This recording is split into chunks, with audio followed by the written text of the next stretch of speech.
as I was saying, the first speaker tonight, very attractive, very clever, it's me. Can I have my first slide, please? I was in work a few weeks ago, and we were talking about the posters that we had on our bedroom walls when we were teenagers. And I said, well, mine was Wham, I had Wham. And two of the guys, who I usually consider quite progressive, started laughing. So I started explaining from a critical lens about Wham, and they laughed some more. And then I realised that, not for the first time, that teenage girls' consumption is viewed very negatively by society at large. Wham is often dismissed because they're teenage, but with George Michael, obviously, beautiful, hairy, proud gay man, very politically aware, his music more sophisticated as he went on. But Wham were really, really important in many, many levels. They suddenly appeared on Top of the Pops in 1982, Young Guns Go For It, and is very much a sort of a sex wars pop song that had its own little dance routine. They got picked up even by the NME, did a really good interview with them in 1982, recognising aspects of Wham that were really important. Lots of pop groups at the time were sort of like swanning around on yachts, but Wham's budget was really, really low, and their clothes were literally bought from M&S, and the budget they had was tiny. Their song Wham Rap was basically about being an unemployed young person during the years of Thatcherism, when unemployment just shot through the roof completely. And they were thinking about what it was like to be unemployed. The fact, why should we have a rubbish job? And so it was very political, but in plain sight. Not overtly so, but in plain sight. They obviously knew the market with a fabulous image, but they also were very politically engaged as well. They did miners' benefits with this list of quite hit bands at the time, and they had to mime because their band was quite large and they only had a 20-minute set, and they were derided for miming and bringing these 13-year-old girls and making them aware of things like the miners' strike, which is 40-year anniversary this month, isn't it? But they really played their role in opening young girls' minds up to things that were outside the usual pop realm. With Make It Big, George is really going into the Lady Diana hair there. the fantastic blow dry is absolutely brilliant.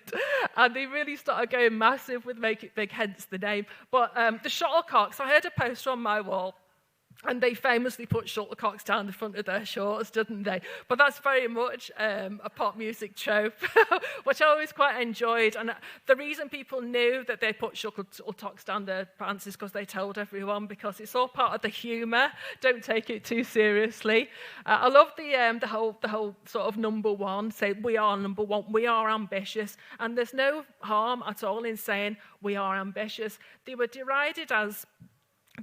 When George Michael died in 2016, there was a famous music journalist, I won't name him, and he said, actually, I honestly thought Wham were Tories because they were doing like Club Tropicana, going off on fancy holidays. But Club Tropicana was actually about, if you're working class in the Thatcherite 80s, you've got no money, instead of going on a fancy holiday somewhere abroad, you go to a nightclub with plastic palm trees and you have like a fantasy. So it's very much like a working class interpretation of life and representing it. As I say, in plain sight, a lot of people wouldn't notice. Once again, he went into the big ballad songs with, and also the fantastic Last Christmas as well. Blatant,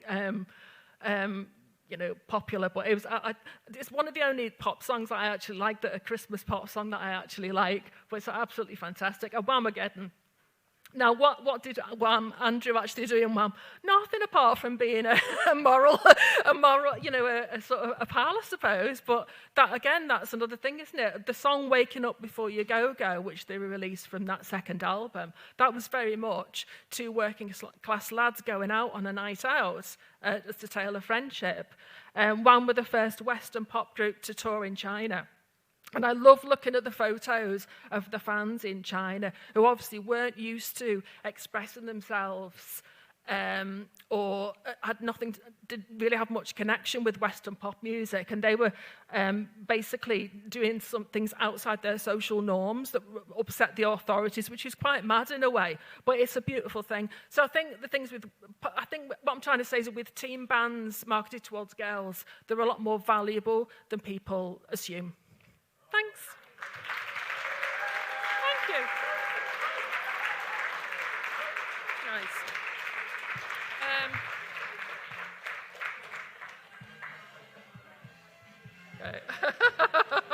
Great song. Yeah. Okay, so the next speaker is a new speaker, so I want to give her an extra warm round of applause. It's Christina Steliana Malkovich. I do apologise, Christina, if I've pronounced your name wrong. And it's a powerful equation, STEM and poetry and story, community power.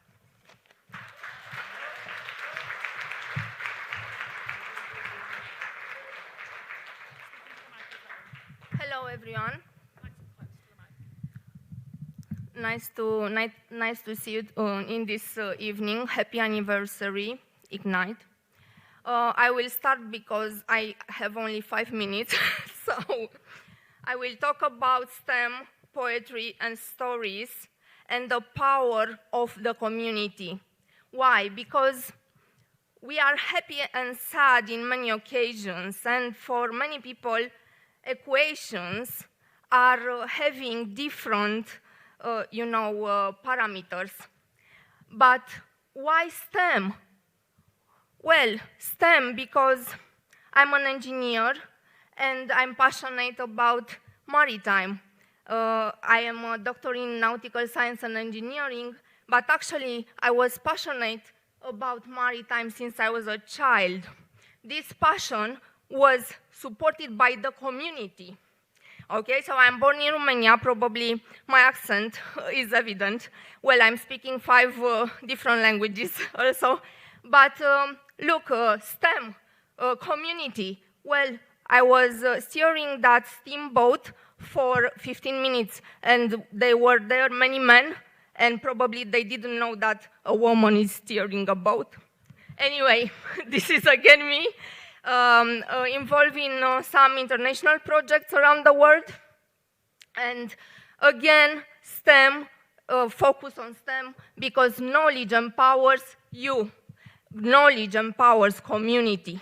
And always I'm encouraging kids, young generations to study STEM. And I'm a STEM ambassador also. Why poetry?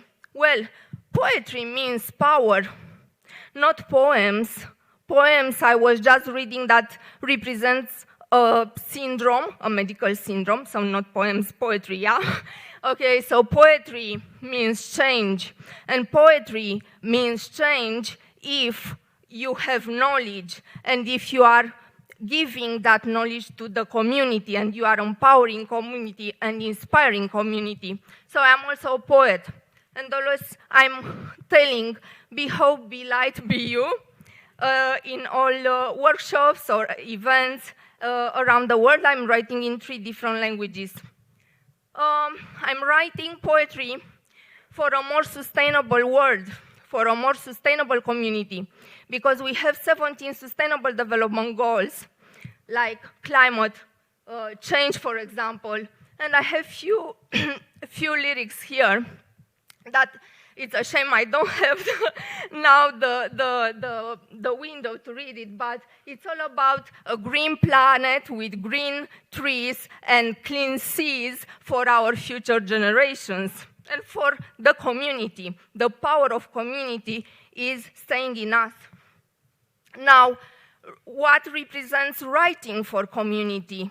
Again, writing is power, because you can't write culture, you can write research, you can write equations, you can write anything. But let's see what we can find in stories, why I was mentioning stories in my equation. Well, because I'm also writing stories for kids, and the reason is that life was challenging me, and I have a neurodiverse child, and because she was playing with the globe, the Earth, always, I was creating a character that is Little Globby, our planet, and is like 12 years old, and we have some beautiful stories in 12 different languages around the world. And the stories are again about STEM, about inspiring young generations, about Northern Lights or cardinal points, or climate change, or protecting seas and oceans, or saving dolphins, and so on. This is me trying to find happiness. But again, community is so important, the power of community. So to me and to you, knowledge means power, STEM poetry, and stories, because each of us, we have a story to tell. This is powerful. Thank you so much. Let's write together stories for Liverpool. Thank you.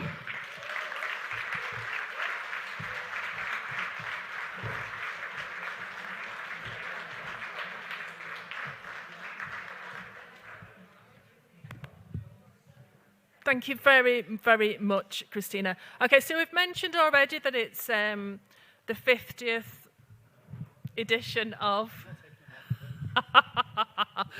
What are you doing? Is that done? Okay. It's the 50th edition of Ignite, so 50 birthday bumps for Neil later. So we've got an aptly named talk now from Paul Marrow, and it's called The Number 50. Hello. Well, yes, apparently this is the 50th anniversary, but I don't have any slides, but I can still talk about the number 50, but I won't until some slides appear. Anyway, 50th anniversary, we're here. Nice to see you.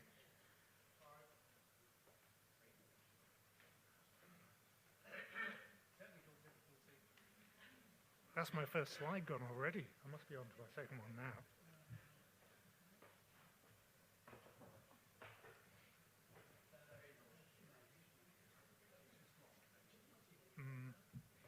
It's a nice background anyway. Yeah. Oh yes, it's here. Now I've got to go quickly. Hi, I'm Paul Marrow, as was mentioned. I'm going to talk about 50, or as the Romans would put it, L. But I'm not going to talk about L much. Where better to start than in a subway station in New York named after 50th Street, which is where it's situated. But take a picture quickly or else you might get your camera nicked. And on the next slide, you'll see where this station is. It's on 50th Street, and it's conveniently got several entrances and exits, depending on where in Manhattan you want to get out. So it's a really useful station if you ever happen to find yourself in New York City. But I'm not actually going to spend much time in the US at all. I'm going to think about other ways of looking at 50.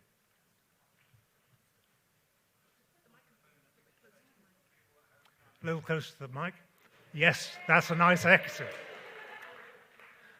This was what you last saw was what the Romans did, but that's too late. Now you can think about what you can do in 50 seconds. While you can drink a drink in 50 seconds, I can't do a slide in 50 seconds because it'll have gone past.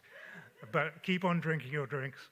And in 50 minutes, you can almost watch an entire episode from iPlayer, but it'll probably be slightly longer than 50 minutes. But it's still quite a large chunk of time, and I won't have enough time to do one slide.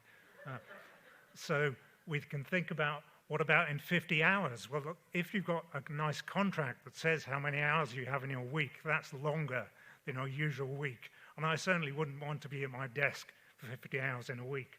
But some people, unfortunately, do have to work that number of hours in a week. But hopefully, when you're thinking about 50 days, you've had some time to take a bit of a break and go and do a bit of shopping, maybe buy some shoes, like at this shoe shop. If you don't know where it is, look at the pedestrian crossing.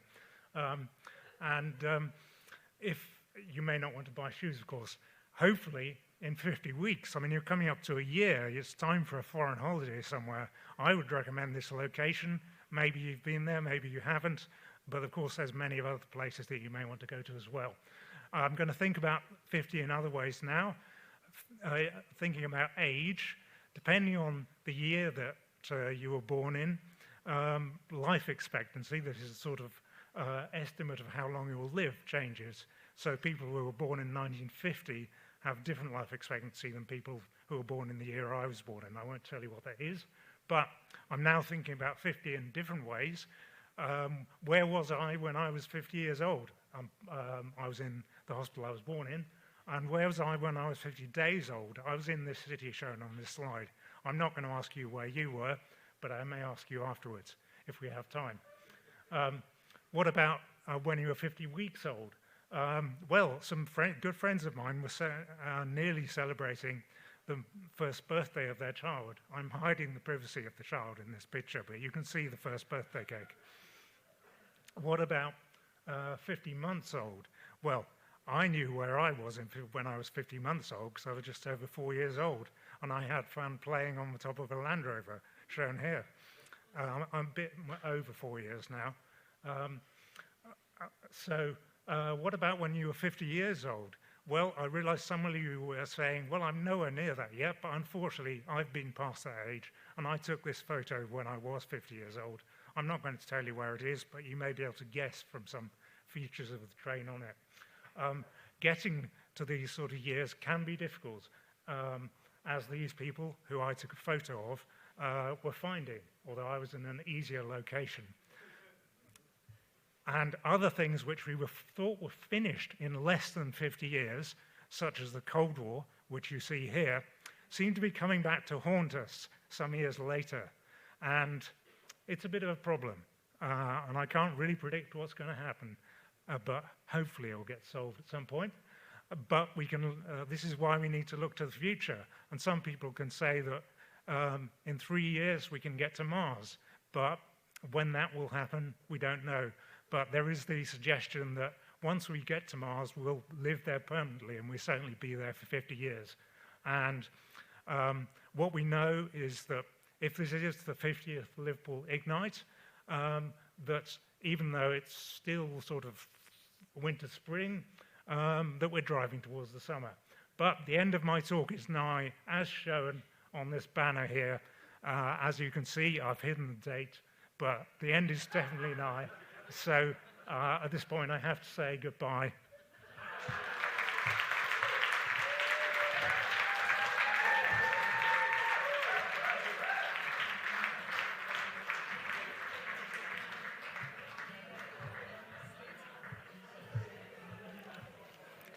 Yeah, 50 is the magic number. If you're inspired by Paul's talk, remember, we're always looking for speakers at Ignite. So if anything occurs to you, any passion that you've got that you'd like to talk about at the next Ignite, then you can go on the website or just speak to one of us in the break or after everything's finished. Okay. So next up, I've got David Armstrong, who put out a book, I think, in January. 7 Rules to a Good Life. David? Oh, there you are. Yeah. My book was 45 years in the making, but it actually started on the 16th of June 1982 when I lost my best friend in the Falklands War. Budgie died on the Invincible the day after the Falklands finished. But go forward in 1999, I had another experience where a very brave fire officer called Paul Metcalf died at a water incident. And what those 2 tragic deaths inform me of is first, life can be taken away and time is precious. But more importantly, you should be able to deal with first risk and first warning. So those deaths were completely avoidable and totally were known in what was going on. I went to the Falklands and I got given a Special Forces guy who taught us going down the Falklands, and that's our helicopter. And he gave us some tools about controlling emotion. He said, remove your anger, give yourself a chance to live and remove anger. But he also gave us another tool, which was how to help yourself in a dark corner when in being recallable. And what that means is that big target helicopter, small target, big target helicopter, small target, get off the big target. And he wanted to give me tools that can help you in an instant. And also through my life, I've had some profound experiences. The lows of life was I was still a serving fire officer, and I spent 2 nights on Euston Station losing everything. But I've also had some very highs in life. Yes, there's me, top left-hand corner, I'm the top of the mast as well. But I've had some highs by helping people and coaching people in their lives. And that's my university and college person. I was very proud of being the course director of the Fire Services College. So put that all together, I wanted to produce a self-help book with 7 rules that's totally recallable in an instant, totally transferable, and actually can help people in the lows of life and in peak performance. So I put that all together, and here they are. So my 7 rules are: take responsibility. Your life will not be yours if you don't, and we all know that. Someone said to me, well, how can you take responsibility when you're in lows of life? Take responsibility, I need help. So the next rule is control emotions. So once you took the responsibility, you then control your emotions. It's about understanding and getting to know how your brain works. So making sure you have control of your emotions to allow you to have the life that you want. And then we're moving down, is then rule 3, is create meaning. And that means giving you direction and purpose in life. And those 3 rules are the engine and the drivers of the 7 rules to the good life. The next one is keep on learning. So rule 4 is keep on learning. Now, the thing is people say there's failure, but if you control your emotion, failure is not failure. It's just a moment in time. You've got to accept that you don't know something. You actually haven't got an experience, or you need some knowledge. So control your emotion and remove failure from your mind. And then what you do is, with all those good learning, you compound those decisions and make sure that you do something today that makes you better tomorrow. Successful athletes and all peak performers do incremental shifts by doing something today that makes them better tomorrow. And from that learning, you compound those decisions by gaining in life rather than drifting. So work, share, and experience together, rule 6, is working together is far better than working apart, as what Kindred said before. Put it all together, we can do amazing things. And rule 7 is a ghost rule of the 7 rules to the good life. And that's break your chains, as the parable of caves suggests, which is turn fear into hope and turn doubt into belief. So those are my 7 rules, and they come across these 3 elements. But like everything in life, there's a twist in the tale. And one of my dedications in my book was my wife, Nikki, who died of cancer in 2017. And she was beautiful and kind and fun. But on her last days, she turned around to me, made a profound comment to me. She said, when I die, don't you die. I'm dead, you're not dead mentally, so go again in life. And that's where my 7 rules were born. She also said, let me be a tree. So my partner, Anna, took her ashes, and she's now in the King's Oak in Glastonbury, and she became a tree. And what a beautiful way to see it. So if you are interested in my book, The 7 Rules to the Good Life, please contact me. There's some leaflets on the tables there, and just scan the barcode, and I've got a website and the things to follow. But just remember the mantra, do something today that helps you better tomorrow. And if you really want a good tomorrow to be different, start the good life today, whatever and wherever you want to be, because the beauty of life is we're all different and we have to find our own good life. So just remember, you only have one go at life. Just make sure it's a good one. Thank you.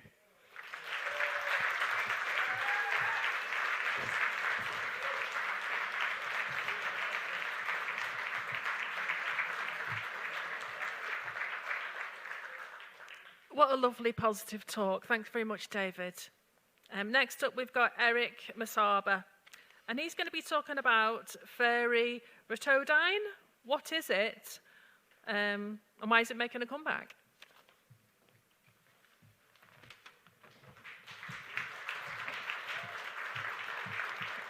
Hello.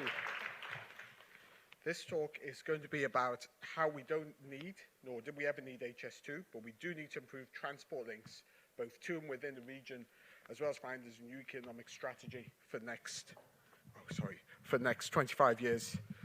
So it's not nice to be the last one hired and first one fired, but we're Liverpool, so that's kind of way. HS2, well, they didn't even bother to put us on the map, and then they cancelled it anyway. So this story begins in 1920s when the invention of the autogyro, that's this thing, was made by a Spaniard called Juan de la Cierva. An autogyro is actually a cross between a helicopter and an aeroplane, but with the main benefits, the rotor's not powered, and if the engine fails, it can drift down like a parachute. So we had this thing in 1956, can you believe, the Fairy Rotodyne. It was basically an airliner-sized helicopter which could actually travel almost as fast as a plane. So Ferry created it. It was powered by these tip jets. So what the tip jets do is they actually push the rotor. They're like jet engines at the end of the rotor, so the rotor itself isn't driven. And this allows the aircraft to go almost as fast as an actual aeroplane, using the airflow to keep it abreast with this freely spinning rotor.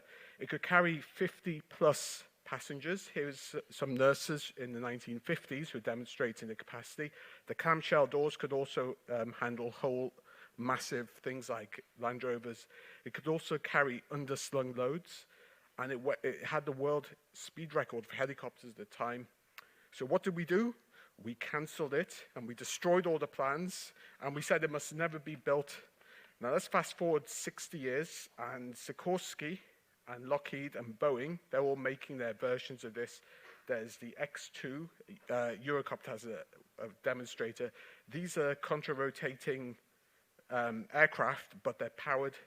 Now, what this means is if we had something like this, we could completely change Liverpool. We could make those travel times 42 minutes to London, city centre to city centre, Oxford half an hour. I think Belfast is wrong, it should be about 15 minutes.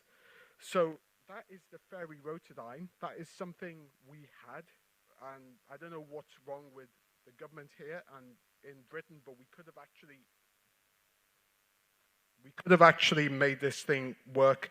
If we do bring it back, we would have massive employment in this region again. I mean, this is Boeing's plant, I think, in Everett, but we could have this building, Ferry Rotodynes, again in the region, changing the economic prosperity for all of us. This is a Sikorsky plant. They're actually pushing forward their version of the future vertical lift, which was actually cancelled for the Army, but they've got various versions. Now, there's no reason for us not to seize the opportunity and say, let's do this again. Where could we site it in Liverpool? Well, obviously there's John Lennon Airport, but we've got that massive industrial park with AstraZeneca, Novartis, all those places. I know we've now got some vaccine plant coming, but we could actually bring back heavy-duty engineering. This is Liverpool Festival Gardens, which could act as the actual heliport from which this thing could take off, because you wouldn't actually have to go all the way to the airport, and it could land on rooftops in whichever city. You could get to Glastonbury in 50 minutes from Liverpool. We would need also to bring back some engineering for pumped storage. This is, I think this is Raccoon City or something in the United States, like the Norwich here. Basically, when we've got spare power, you pump water up a mountain, and you can let it come down. This is me a long time ago, maybe even 50 years ago. This is where I was at some NASA bases, Marshall and Kennedy. I was in the Air Force, and I came up with an idea for a stupid thing called taxi hailing by smartphone, which isn't too bad, actually. So I've got the IP on that. Now, NASA themselves, they use their various sites to do different parts of, this is their Future Vertical Lift project, which is basically their Rotodyne, because we started, the Americans take it.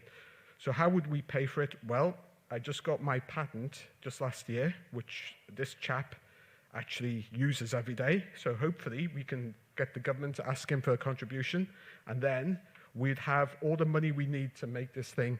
Now, as for what people did with the plans, because they got rid of it, well, this is the tumbler that Chris Nolan made for his Batman film. He literally made that in his garage with a box of scraps for Lark, and you can actually make it from just stills. So we could get this thing back. It could be flying within 5 years. We flight tested it 60 years ago. It would completely change the entire region. We could go anywhere in the UK in probably an hour. Thank you very much.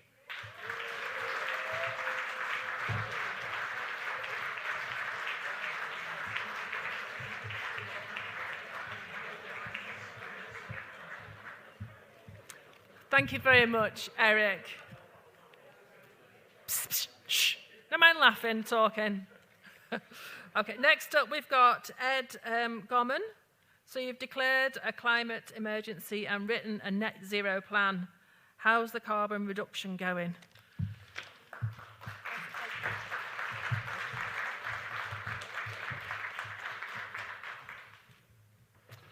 Yeah, I thought I'd go for the longest title of the talk today. So this is a talk about local groups and local councils trying to do something about climate change. So my name is Ed Gommon, and I am one of the directors of Zero Carbon Liverpool City Region, and we're trying to increase the rate and scale of action around reducing carbon emissions in Liverpool and Liverpool City Region, but mainly Liverpool and Sefton so far. So how do people feel about climate change? I'm going to ask you to make a sound to express your feelings, either meh, oops, or fuck. Okay? 1, 2, 3. Okay. That's always good to do that. Okay, next noise. How do we think we're doing on climate change as a country? Give me a noise. Okay, fuck. What about as a city region? Or as a city? Okay. Well, Liverpool City Council, you'll be pleased to know, and Sefton Council and Wirral Council, and the Combined Authority all declared a climate emergency in 2019. And there's a picture of Liverpool City Council giving themselves a nice certificate for doing so in 2019. Part of what that involved was writing a net zero plan. So they all wrote different net zero plans about how to get to net zero in line with the Paris climate agreements of getting to net zero by 2050 in general. But the target isn't really, the time, it's like 2050 or 2040 or whenever. The time isn't really as important as the carbon budget and sticking to the carbon budget. And these are the kind of different carbon budgets for 1.5, 1.7. And only Wirral Council has a carbon budget in their net zero plan. This is from the Tyndall Centre. These are the kind of carbon reduction graphs you need if we're going to get to net zero by 2050, according to that are Paris compliant with the 1.5 degree target. This is from the Combined Authorities 5-year plan, most recent 5-year plan. They say by 2028, by the end of that 5-year plan, if they're on track to get to net zero, they need a 40% reduction in carbon emissions by 2028, or 66% if it's going to be 1.5 compliant. This is the breakdown of where the emissions come from. So the two big ones are obviously domestic and transport. So cutting emissions from transport will involve radical changes in how we move around the city and the city region. The 5-year plan is great and very ambitious. This is a 5-year plan from Liverpool City Council. They want to cut carbon emissions from private vehicles, which is cars, by 50% by 2028 or 2027. So they do understand the scale of the challenge, but they don't communicate that very well. But that's common across the board with climate change. Ambitious targets need to be backed up with solid plans of how they actually achieve those targets. And it'd be nice if they work with some of the groups and organisations who are already working on climate change locally, like, for example, Zero Carbon Liverpool City Region. But there are others, such as Plastic Tactics, Compost Works, Peloton, Faith for Change, Energy Projects Plus, World Environmental Network, and so on. So what have we been doing? So we spent 2 years and £140,000 trying to develop an onshore wind turbine in Southport, and then Sefton Council turned around and gave the land to a developer who wanted to develop a surf resort. Boo! So we set up an active travel forum, and this is a little group of people here organising to try and save the Kingsley Road bike lanes. There's a meeting tomorrow, so we find out if we've actually saved like one of the very few segregated bike lanes in Liverpool tomorrow. We inherited a solar array from Good Neighbour Energy Company, thanks very much, which provides wonderful volunteering opportunities for anyone who wants to help us clean those panels. Talk to me after. We also do carbon literacy training. I'm a certified trainer and facilitator, and I've delivered more than 10 courses now for the voluntary and community sector, but also businesses and the Liverpool School of Tropical Medicine and the University of Liverpool. If anyone is interested in getting some carbon literacy training, speak to me after. We're also doing climate cafes. We've helped organise one climate cafe so far. Climate cafes are safe, facilitated, non-doing spaces that give people the opportunity to talk about their feelings about climate change in a group, which doesn't sound fun, but it is kind of interesting. We're hopefully going to run more of those regularly. So we need your help. We're trying to grow and expand our capacity, so please get in touch if you're willing and able to get involved. And thanks for listening.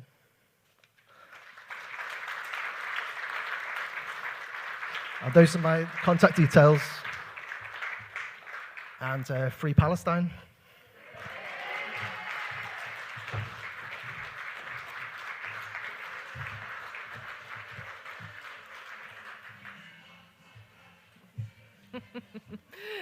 Thanks very much, Ed. Is Tom Williamson here? Okay. Tom's got a very personal story to share This is not having a stroke.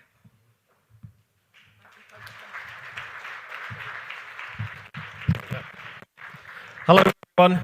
Now, fair warning, there are MRI scans in my talk, so you might want to close your eyes. So, yes, last time I was up here on this stage, I told everyone that I'd had a stroke. And that was a lie. That was a huge lie. Well, it wasn't a deliberate lie, so anyway. So there I am, proudly telling everyone, look at me, I'm a stroke survivor. No, I wasn't. That's completely wrong. I did not have a stroke. What I had was something a lot... Oh. Hello? There we go. Oh, I shouldn't have picked it up. Anyway, so this big thing in the middle of my brain, that is what's called a cavernoma, and it is a weird little bundle of abnormal blood cells. And it's so rare that this was the highest resolution image I could find of an illustration of one. But it's about the size of a small raspberry, and it's right in the middle of my brainstem, and it's still there to this day. So what happened to me is that I had a dental appointment, and afterwards I thought, ooh, I feel a bit weird. Am I talking funny? Because my wrist feels weird. So everyone thought that it was a stroke, but it's not a stroke. Yes, my brain was slowly filling up with blood, and the blood was causing pressure in my brain, which was squashing things, which was giving the impression that I'd had a stroke. And pretty much every medical professional I saw, from the GP to the stroke unit, went, yes, you've had a stroke. And I was given discharge and treated in the community like I'd had a stroke. Perfectly understandable, because very similar symptoms, including, slurred speech, blurred vision, poor coordination. So, yes, like I say, totally understandable that the medical people thought I'd had a stroke, because strokes are very, very common. There's about 100,000 strokes in the UK every year, so that's one every 5 minutes. So, on paper, you look at someone like me and you think, yeah, he's had a stroke. But there's several big differences. The best difference for me is that with what I've had, you 100% recover. You don't from a stroke. So I've got that going for me, which is nice. But the main difference is that a stroke is instant. It's like bang. And so, I'm sure we all know the fast thing, the face, arms, speech, and time. So stroke, straight away, instant, it happens. Whereas with hemorrhagic cavernoma, it's very, very gradual. So like I say, the cavernoma, which is the sort of blobby thing in the middle of my brain, one day decided to bleed, and slowly the symptoms got worse until at one point I could barely talk and I could barely walk. So it got gradually worse and worse and worse and worse. And then it stopped bleeding and the blood got reabsorbed, and it gradually got better and better and better. This was very weird for the stroke nurse who was looking after me, because she was expecting, oh yeah, he's had a stroke, but he'll be getting better. They all get better.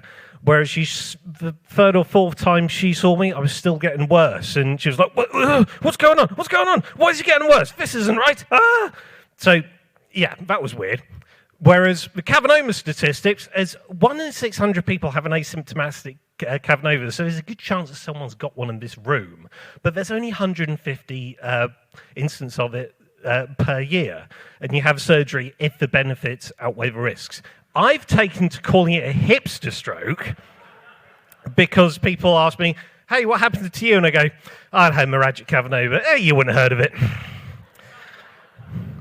So, yeah, that's why I call it a hipster stroke. So what next for me? I've got this weird thing in my brain. It's been there possibly since I was born. No one really knows. So do I have surgery or do just leave it? Now, I was given the survival rate for the surgery. So the operation to remove it is possibly the hardest thing you can do in neurosurgery, because it's in my brain stem. It is in literally the worst possible place. And I was given the survival rate for the surgery, and it's 20%. So if I want it removed, I have an 80% chance of death. So, yeah, it hasn't bled. According to anecdotal evidence, it's not likely to bleed, so I think I'm just going to leave it there. I'm just going to leave it in. Thanks very much.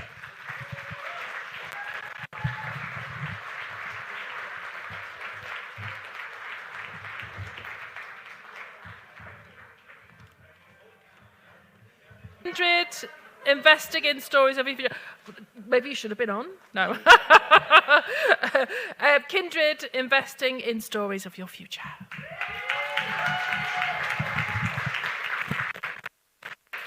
Just when you thought you'd heard the last from Kindred, here I am. Okay. Oh, here we are. Oh, God, I need to go. Right. Kindred, as Jen said, we invest in socially traded organisations to create We put social value at the heart of economic growth, not financial returns. And we give businesses the right support to grow this impact. Oh, that's longer than I thought it would be. Okay. We were co-created with all the STOs to solve problems that this community told us existed. We worked with over 150 organisations that built Kindred up from nothing. What was the problem? Investment that was available wasn't suitable. There was too much competition for funds, and the time and capacity to apply for these funds was short and totally disproportionate to the returns that they got. What, you may ask, is an STO? It's an organisation with a social purpose that is sustainable through trading. So any form of trade, contracts to deliver services, customers, and how do we achieve our purpose of Kindred? And it's through community and collaboration, through support, and through the all-important, but not most important, money. Through community. Okay. We help build communities of interest with shared goals. So we would say that 2 speaking clubs is better than 1 speaking club. Support. We support communities. We have a place-based approach, and Chris is our place lead tonight. And we work with change makers in place, and we connect them and enhance what they do. And money. We make investments in socially traded organisations. And I'll come to talk about money in a minute. Money can't be scary. And I will demystify the money in a minute. So, we have made, to date, 44 investments across the city region, some of who are in here tonight, approximately $1 million a year. The first year was delivered from our bedrooms in lockdown. This money is repayable, but some of the money these organisations are able to repay in the social value that they deliver to their communities and for the people that they work with. Here we go. So from April, we will be open. Our next round will open, and it will remain open until our money runs out, which is fab. How do I let you know that I'm interested? You speak to us, because what people told us when we spoke to those 150 people is, please do not let us fill in an application form. But there is a tiny one. It's only very tiny. We'll work together with you to see if you are impact ready. What does that mean? And I will go on to tell you. We need you to be able to tell your story. What does that mean? Who you are, where you work, what you do, and with who. What do you do? We also need you to tell us what you want the money for and how exactly that will grow your social impact and your sustainability as an organisation. The next thing that's really important is the financial health of your organisation. Explaining to us and explaining to the people what you do now, where your money comes from, who your customers are, and how your organisation is governed. As this is sorry, I'm going to say this bit, even though I've gone on. We need to see that it can be paid back, because that's what supports the future investments that we make. It's important how you collaborate with others, because when we invest in place and invest with people who are connected to each other, that investment goes further. Who makes the decisions? It's organisations like you that make the decisions with expertise that comes from lived experience. So if you're interested, come and speak to us, come join us, and take part in a journey, not a process. Thank you.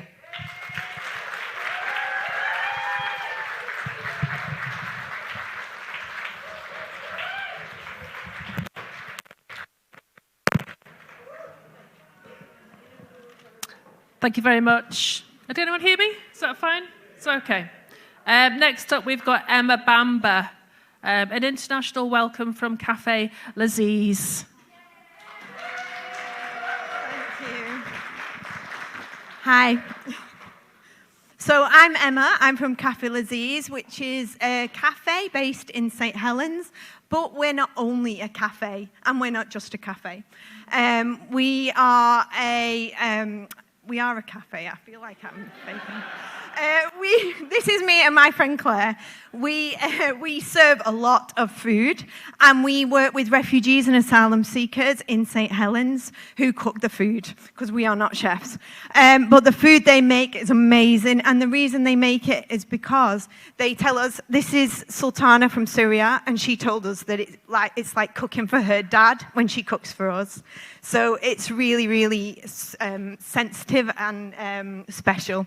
Now, I haven't brought any food, and I'm so sorry, Neil. I know I let you down, but I've brought lots of pictures of food, so sorry. But you can see it's quite amazing. Next time.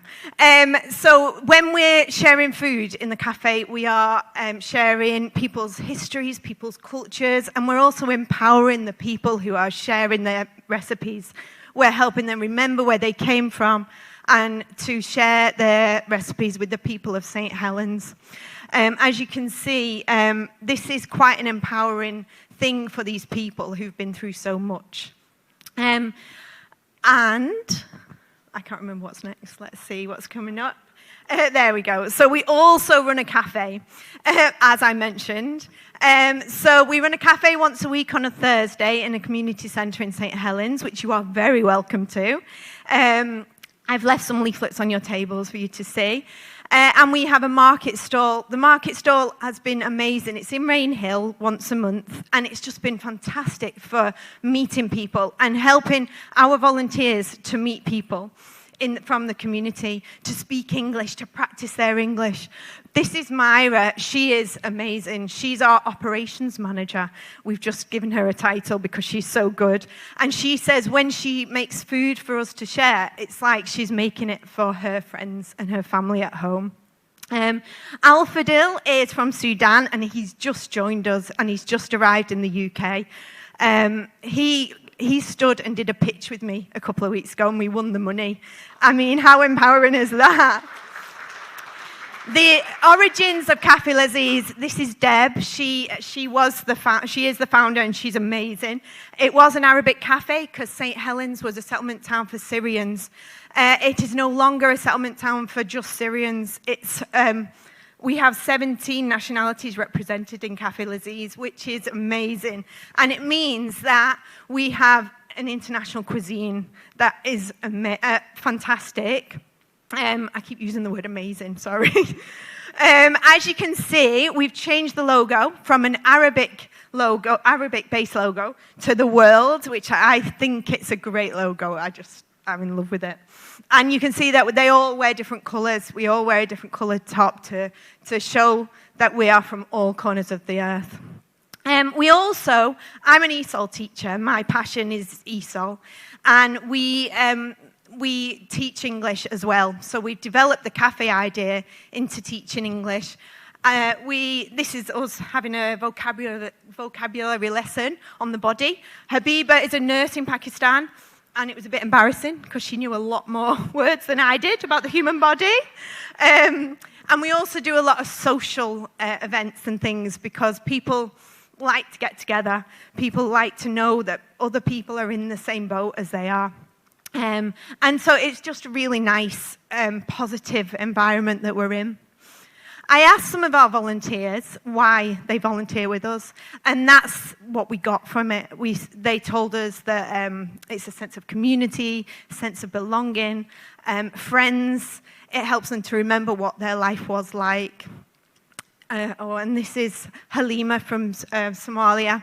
She is the only Somalian in St. Helens, and she was critically lonely.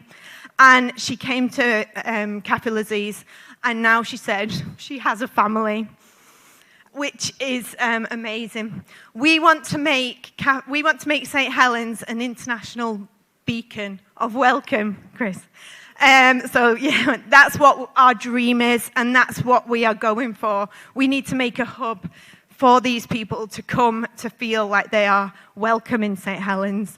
We're doing lots of events. I've left some leaflets, as I mentioned. Please follow us. Please see the work we're doing. And thank you.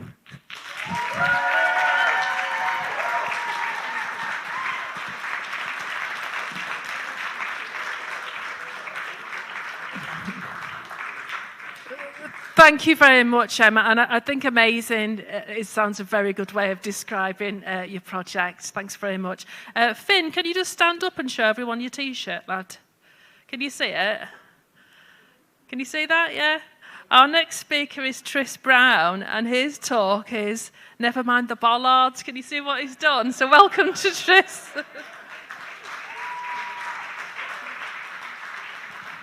Thank you very, very much. Before I start, who wants to see a Toastmaster face-off at next Ignite? Yeah. Right, I'm going to attempt to do the impossible here. I'm going to attempt to persuade you to love bollards, because I love bollards. They are just the best thing. Look at that. Fucking hell. This is from Newcastle. If it's shouting. Yeah, why, man? Shouting at it, are you? Like there. But how can you not appreciate the beauty of a piece of metal, like fermented from the core of... What do you mean this isn't working? Anyone who knows me will know that I quite like my politics. I like to engage in politics.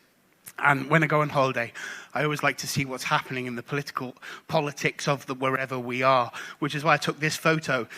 Obviously, no, of course I fucking didn't. Bollards, look at them, fucking gorgeous. I have no idea what's going on with that one. Like, why does that chop your head off? No idea.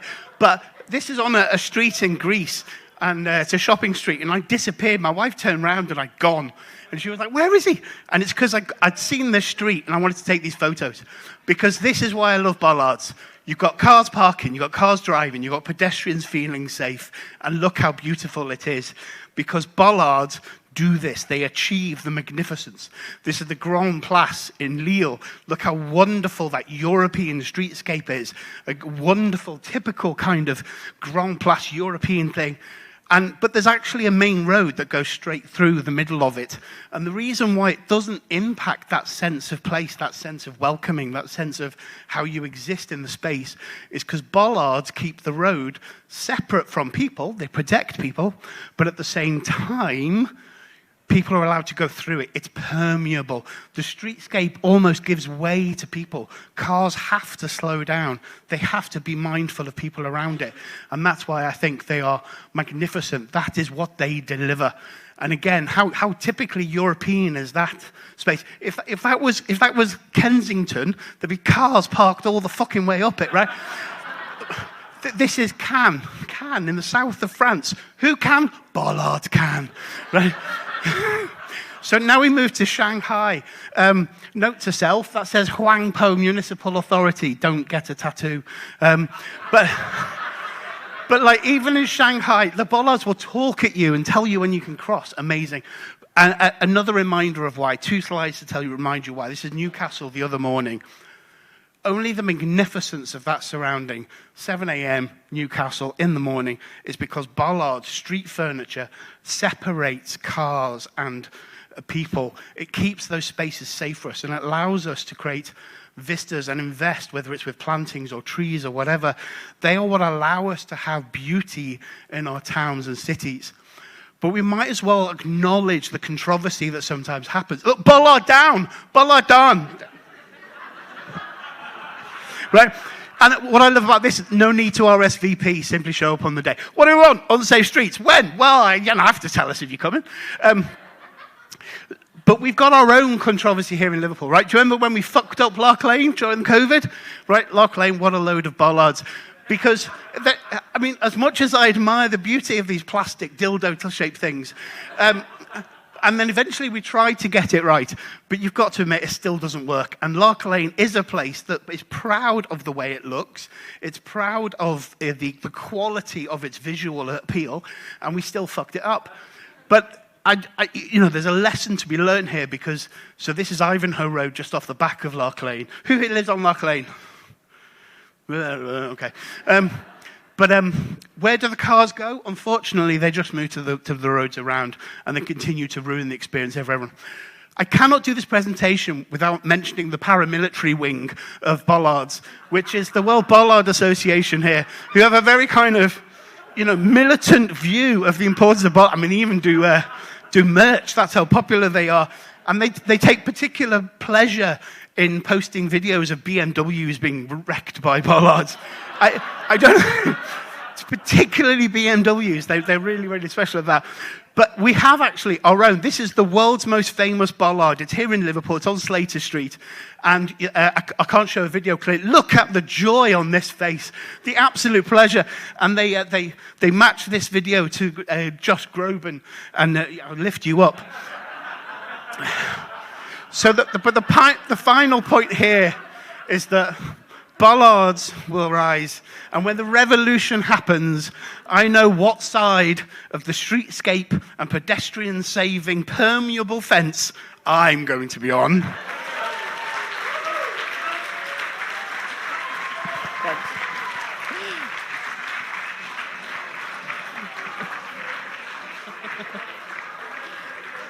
Thank you, Tris. Bollards breeding overnight. We've got a brand new speaker. Somebody's never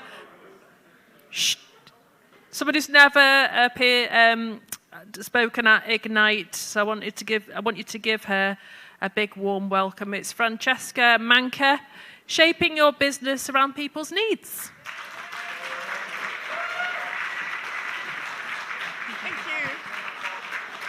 Hi, everyone. So I'm Fran. I'm one half of Clockwork Studios. We want to talk about how did we change from the idea we had of starting a CIC in Prescott to actually what we're doing now. Not because we think we're really cool, but because we think it happens to a lot of people. So did you know that in Liverpool there are over 50 co-working spaces, and only 8 of them are actually set up as a CIC or trade socially. But there is only one that is run by 2 mums who have children with special needs, who also run another business each, and wanted to open the first co-working space in Prescott. So what did we do?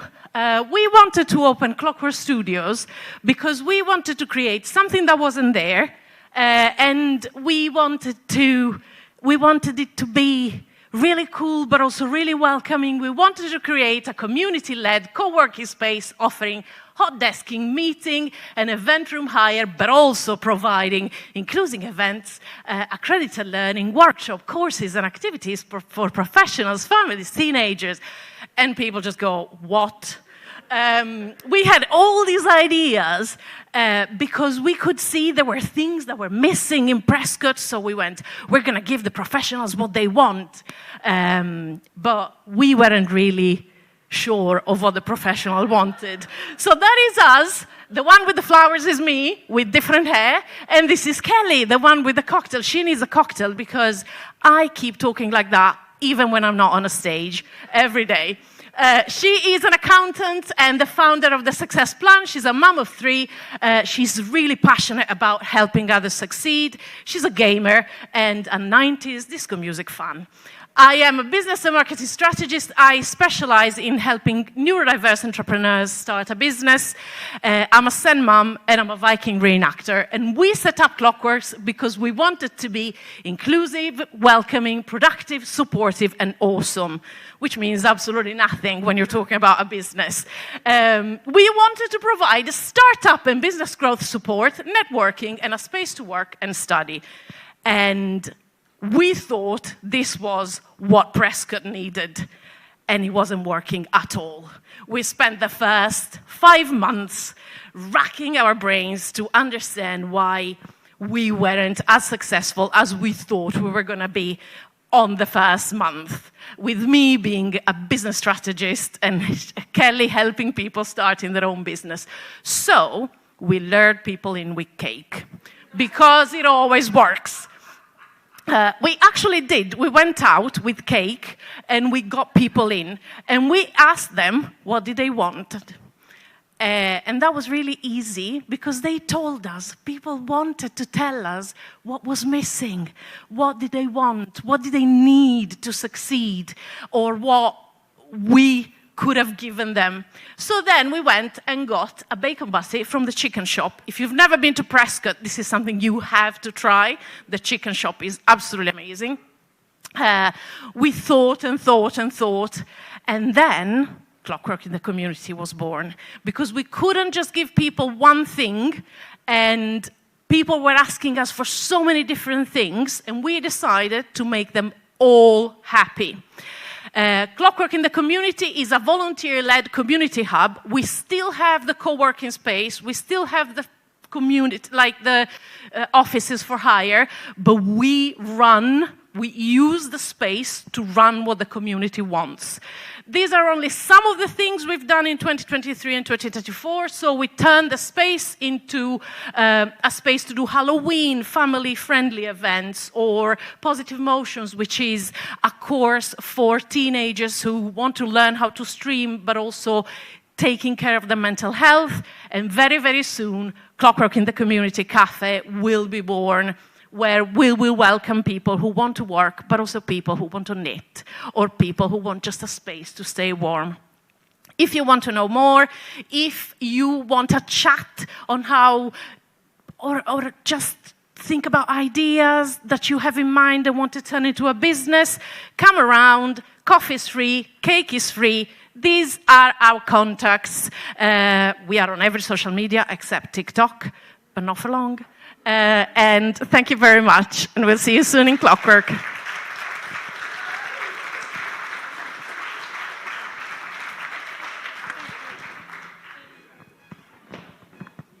Thank you very much indeed, Francesca. We've got another Ignite debut now, Norman Piotrowski. And he's, oh, I do beg your pardon. How to do the most good we can.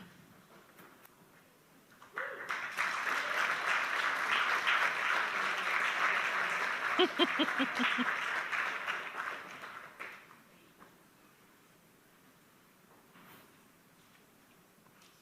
you go. Thank you very much. Okay. Okay. Well, has it started yet? Okay.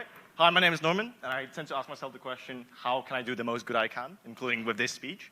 And if you ask yourself that question as well, or at least think it's interesting, I guess you would also agree that it's important, right? So it's important enough to think about it rationally, but what is actually rationality? So I nicked this off the dictionary website. The rationality is the quality of making decisions based on clear thought and reason reason is the ability to think and make judgments, especially based on practical facts. That was pretty quick. So how rational are we based on these definitions? Not very much. Don't bother reading through all those. Those are types of biases that we're prone to. My favorite two ones are scope neglect, which basically means whether it's 100,000 or 100 million, we literally don't know the difference. And G.I. Joe fallacy, just the fact that you're aware of something doesn't mean you're immune to it.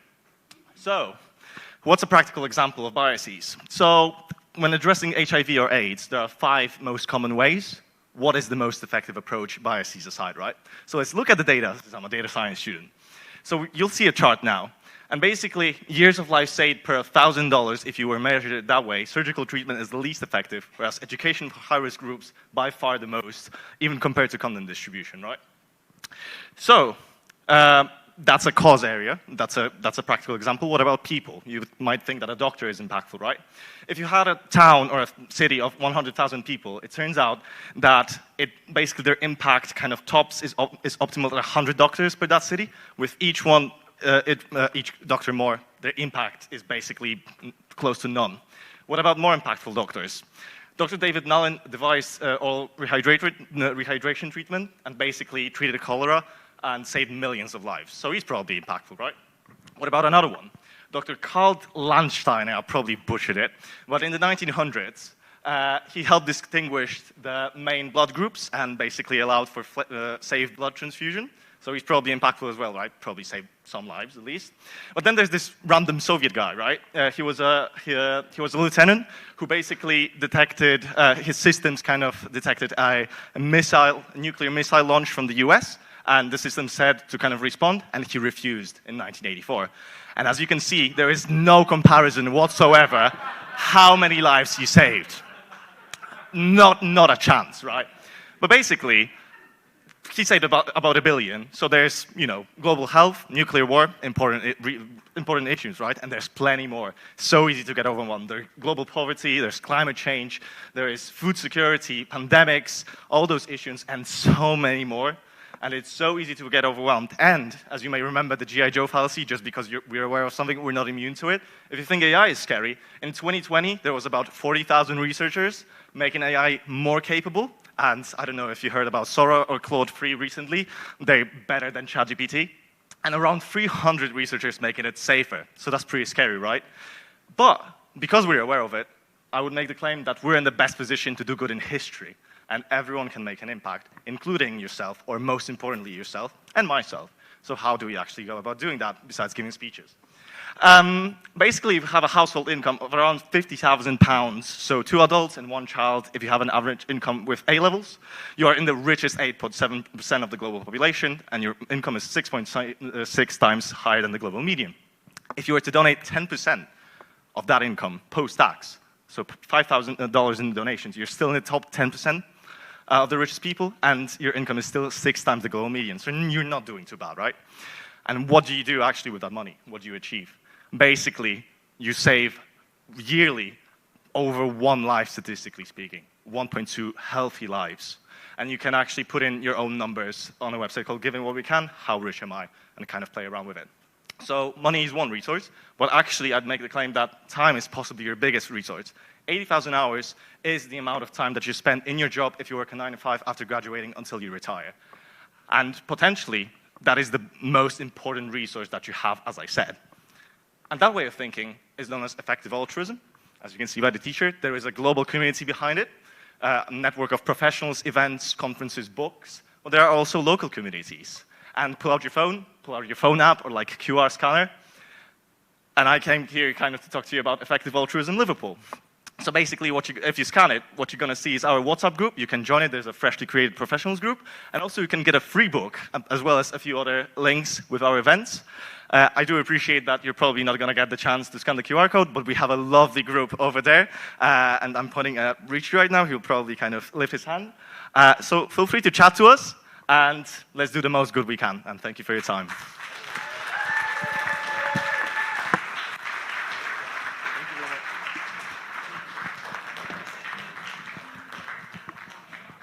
Oh, there's so many really nice, positive talks tonight. It's very apt. It's our 50th edition. It's just been really nice. What we've got now is Emma. Now, she's spoken previously, going back a bit, I think, talking about her then idea for Red Archive, but that's come to fruition since that idea, and she's coming to talk about celebrating our wins, the Red Archive journey so far, and what's next. I was enjoying myself too much then. I wasn't even prepared. Oh, hello. So yeah, my name's Emma Case, and I'm going to talk to you about the Red Archive, which is an archive, a community archive, collecting Liverpool fans' personal photos and their stories, and then sharing them back with the fan community in creative ways. And why am I doing that? Because of this lad here. Jimmy Case. He was a football player in the 70s and 80s for Liverpool, and he's my dad. And annoyingly, he went to play for Southampton in 81, hence why I haven't got a Scouse accent. But he wrote his autobiography, and I was reading it, and I was like, I know nothing about it, and how do I find out more? So I used to get the train up to Liverpool, and before a match, I would just take photos of fans, and they would tell me the most amazing stories, and I was like, oh shit, fuck, oh my God, these stories are going to go. And so I started visiting them in their homes. This is Peggy, she's in her 90s, her first match was in the 40s, and we would go through these photo albums, and I was like, there's so many stories here that are just going to get lost. So I asked the fans, can you send me your photos that you've got up in the loft? And this is what they sent me.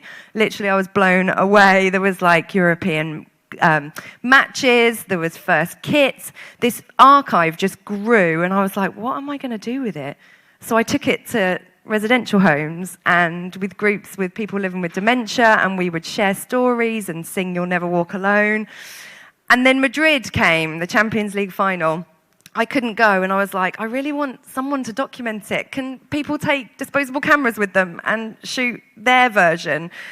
And 12 fans took cameras, and this is what they shot. And I was like, shit, I'm a photographer, and I could never shoot this kind of stuff. It was incredible. It was such a fan's eye view. And so I decided, right, okay, how can we share this with the rest of the fans? And so we made an exhibition in a pub garden in Anfield, Hotel Tia, Taggy's Bar. And we had a launch party with home-baked pies, of course. It got put in the match programme. We made a zine out of it. And the pride of fans seeing their photos just made me want to do it more and more. So an opportunity came up to put it the archive in Open Eye Gallery. But it was lockdown, and the doors opened the day that the second lockdown started. And so hardly anybody got to see it. But what fans started doing was giving me memorabilia. So they started giving me items. So all of a sudden I was like an archivist, and I have no idea how to be an archivist. And so I was like, how do I wring this archive dry? And so I wanted to take the archive out to the fans, and the only way I thought of doing it was by maybe a little bit of transport. So I started a crowdfunder, and we got £9,000 to renovate this beautiful little Man City blue caravan, which now is not Man City blue.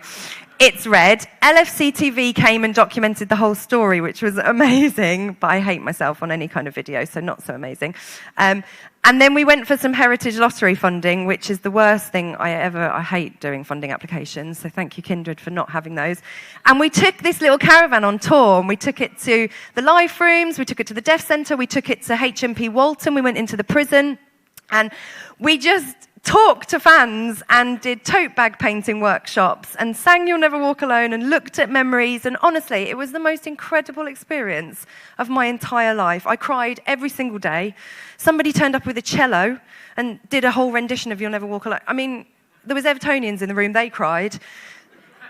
Then we had, for a good reason, not a bad reason, we've had loads of really great partnerships with the House of Memories, with Museum of Liverpool. Expedia wanted to do something with the Madrid photos, so the fans got paid. It was brilliant. Then Paris happened. So 27 fans, again, took disposable cameras. It was brilliant. They were all in a WhatsApp group. They were having a great time. And then, obviously, if everybody knows, from 4 o'clock onwards, it wasn't as great, but we really wanted to tell that story as well. So in May last year, we did another exhibition in town, and we showed the whole story. We showed the joy, the fantastic side, but we also showed, actually, it wasn't that great either. And we did a launch, and we did a big talk about it. And then this is the dream. Can somebody give me this pharmacy opposite Anfield, and can I fill it with everybody's photos, and can we do workshops, and can we just have people come every week and just talk and share joy and connect? And that's what I want to do. So if you want to help, because it's just me doing this, just get hold of me and talk to me about your stories. And thank you very much.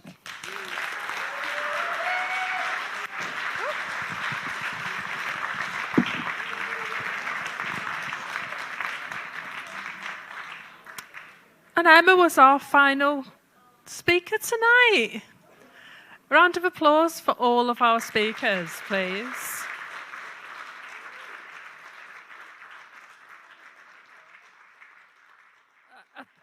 I think all the speakers have outdone themselves tonight. It was truly a really wide range of subjects, and everything seems to come from the heart as well.